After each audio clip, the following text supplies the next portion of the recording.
Green foundation ವತಿಯಿಂದ ಹಮ್ಮಿಕೊಂಡಿರುವಂತಹ ಈ ಒಂದು ಸಾಧಕರಿಗೆ ಸನ್ಮಾನ ಕಾರ್ಯಕ್ರಮದಲ್ಲಿ ದಿವ್ಯ ಸಾನ್ನಿಧ್ಯವನ್ನು ವಹಿಸಿರುವಂತಹ ಪರಮ ಪೂಜ್ಯ ಅಮರೇಶ್ವರ ಮಹಾರಾಜರ ಪಾದಕ್ಕೆ ನಮನಗಳನ್ನು ಸಲ್ಲಿಸ್ತಾ, ಪರಮ ಪೂಜ್ಯ ಶಿಷ್ಣಾಂತ ಗುರೂಜಿಯವರ ಪಾದಕ್ಕೆ ನಮನಗಳನ್ನು ಸಲ್ಲಿಸ್ತಾ, ಈ ಕಾರ್ಯಕ್ರಮವನ್ನು ಆಯೋಜನೆ ಮಾಡಿರುವಂತಹ ರಾಯಣ್ಣ ಗ್ರೀನ್ ಫೌಂಡೇಶನ್ನ ಅಧ್ಯಕ್ಷರಾಗಿರುವಂತಹ ಕರ್ನಾಟಕದ ಉದಯೋನ್ಮುಖ ನಾಯಕರು, ಭವಿಷ್ಯದ ನಾಯಕರು ಆಗಿರುವಂತಹ ಸಾಮಾನ್ಯ ಸದಾಶಿವ ಕೇಸರಿ ಅವರು, ಇವತ್ತಿನ ಅಧ್ಯಕ್ಷತೆಯನ್ನು ವಹಿಸಿರುವಂತಹ ಜನಪ್ರಿಯ ನಾಯಕ ಸೋಲಿಲ್ಲದ ಸರ್ಕಾರ ನಮ್ಮೆಲ್ಲರ ನಾಯಕರಾಗಿರುವಂತಹ ಸಾಮಾನ್ಯ ದುರ್ಯೋಧನ ಹೆಗಡೆ ಅವರು, ಇವತ್ತಿನ ಕಾರ್ಯಕ್ರಮದ ಅಭಿನಂದನೆಗೆ ಕೇಂದ್ರ ಬಿಂದುವಾಗಿ ನಮ್ಮೆಲ್ಲರಿಗೆ ಆದರ್ಶ ಅನಿಸಿರುವಂತಹ IPS ಹುದ್ದೆಗೆ ಆಯ್ಕೆಯಾಗಿರುವಂತಹ ಸನ್ಮಾನ್ಯ ವೀರದೇವ ಧೋಣಿ ಅವರೇ, ಸನ್ಮಾನ್ಯ ಮಹೇಂದ್ರ ಒಡೆಯರ್ ಅವರೇ, ಶಂಕರಾನಂದ ಮಹೇಶ್ವರಿ ಅವರೇ, ಹಿರಿಯರಾದ DC ಸರಂಗಿ ಸಾಹೇಬ್ರೆ, ಮಾದೇವ್ ಸರ್ ಅವರೇ, ಆಸಂಗಿ ಅವರೇ, ಡಾಕ್ಟರ್ ಪಾಂಡೆ ಅವರೇ, ಗಣೇಶ್ ಅವರೇ, ಪ್ರಸಾದ್ ಜಯಸಿಂಗ್ ಅವರೇ, ಎಲ್ಲ ಪ್ರಮುಖರೇ, ಮಾಧ್ಯಮದ ಮಿತ್ರರೇ, ಆಗಮಿಸಿದಂತಹ ಎಲ್ಲ ಹಿರಿಯರೇ, ನಾನಿವತ್ತು ಜಾಸ್ತಿ ಮಾತನಾಡೋದಿಲ್ಲ. ಯಾಕಂದ್ರೆ ಇವತ್ತು ನಾವು ಇನ್ನೊಬ್ಬರ ಮಾತನ್ನ ಕೇಳಬೇಕಾಗಿದೆ. ವೀರದೇವ ಡೋಣಿಯವರು ಇವತ್ತು IPS ಹುದ್ದೆಗೆ ಆಯ್ಕೆ ಆಗಿದ್ದಾರೆ. ಇವತ್ತಿನ ಕಾರ್ಯಕ್ರಮದ ಉದ್ದೇಶ ಏನು? ವೀರದೇವ ಡೋಣಿಯವರ ಮಾತನ್ನ ಕೇಳಬೇಕು. ನಮ್ಮ ಮಧ್ಯದಲ್ಲಿ, ನಮ್ಮ ಕುಟುಂಬದಲ್ಲಿ, ನಮ್ಮ ಊರಿನಲ್ಲಿ, ನಮ್ಮ ಸಮಾಜದಲ್ಲಿ, ನಮ್ಮ ತಾಲೂಕಿನಲ್ಲಿ ಮತ್ತೊಬ್ಬ ವೀರದೇವ ಡೋಣಿಯಂತಹ ಮಕ್ಕಳನ್ನ ನಾವು ಹೇಗೆ ಸೃಷ್ಟಿ ಮಾಡಬೇಕು ಅನ್ನೋದಕ್ಕೆ ಇದು ಪ್ರೇರಣೆ ಆಗಬೇಕು ಅಷ್ಟೇ. ಅರಳಿ ಮರ ಬೃಹತ್ತಾಗಿ ಬೆಳೆಯುತ್ತೆ, ಅದರ ಬೀಜ ಸಾಸಿವೆ ಕಾಳಿಗಿಂತ ಸಣ್ಣದಾಗಿರುತ್ತೆ. ಸಾಸಿವೆ ಕಾಳಿಗಿಂತ ಸಣ್ಣದಾಗಿರುವಂತಹ ಬೀಜ ಅದು ಈ ಸಮಾಜಕ್ಕೆ ಏನು ಕೇಳುತ್ತೆ?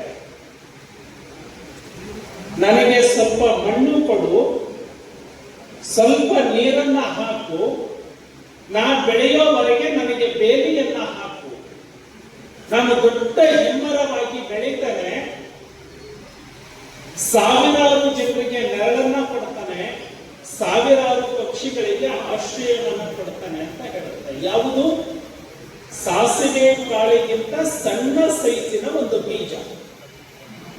ವೀರದೇವ ಡೋಣಿಯವರ ಜೊತೆಗೆ ಮಾತಾಡ್ತಾ ಕೂತಿದ್ದೆ ನಾನು.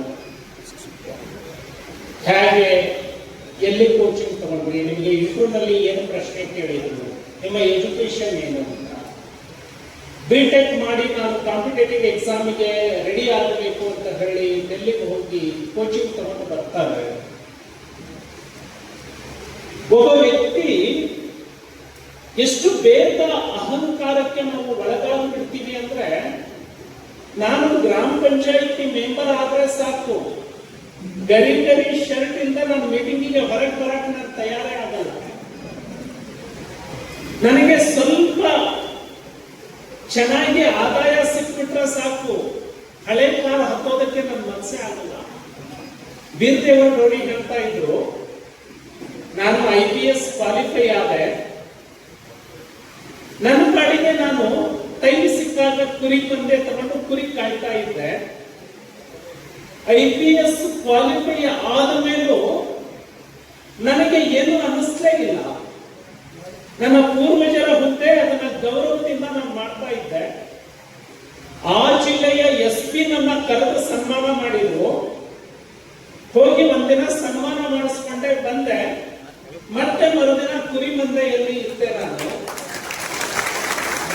ಆ SP ತನ್ನ ಟ್ವಿಟರ್ ಅಕೌಂಟ್ ಅಲ್ಲಿ ಪೋಸ್ಟ್ ಮಾಡಿಕೊಂಡು ಸೋಷಿಯಲ್ ಮೀಡಿಯಾದಲ್ಲಿ, ಇವರು IPS ಕ್ವಾಲಿಫೈ ಆಗಿದ್ದಾರೆ, ನಾನು ಇವರಿಗೆ ಅಭಿನಂದನೆ ಮಾಡಿದೆ ಅಂತ ಹೇಳಿ.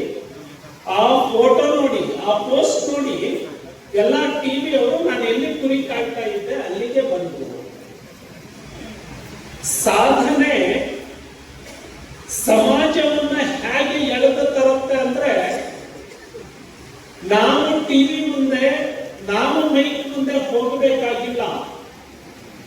ನಾವು ಸಾಧಕರಾಗಿ ಕುರಿ ಮಂದೆ ಮತ್ತೆ ಇದ್ರೂ ಕುರಿ ಹಿಂಡಿನ ಮಧ್ಯೆ ಇದ್ರೂ ಕೂಡ ಇಡೀ ರಾಜ್ಯದ ಮಾಧ್ಯಮ ವೀರದೇವ ಡೋಣಿಯನ್ನ ಹುಡುಕೊಂಡು ಕುರಿ ಮಂದೆಯ ಹತ್ರ ಬಂತು, ಕುರಿ ಹಿಂಡಿನ ಹತ್ರ ಬಂತು. ಅದಕ್ಕೆ ಹೇಳ್ತಾರೆ ಸಾಧನೆ ಸಾಧಕನ ಸ್ವತ್ತೇ ಹೊರತು ಸೋಮಾರಿಯ ಸ್ವತ್ತಲ್ಲ.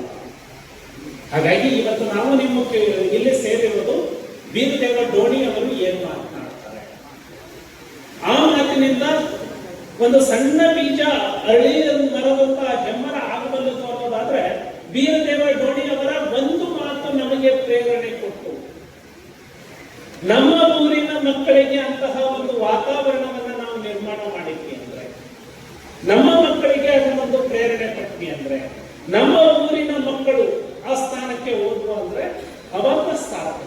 ಇವತ್ತಿನ ಕಾರ್ಯಕ್ರಮದ ಮುಖ್ಯ ಉದ್ದೇಶ ಅದೇ. ಹಾಗಾಗಿ ಈ ಸಮಯವನ್ನ ವೀರದೇವ ಡೋಣಿ ಅವರಿಗೆ ಹೆಚ್ಚು ಮೀಸಲಿಟ್ಟು ಅವರ ಮಾತನ್ನ ಕೇಳು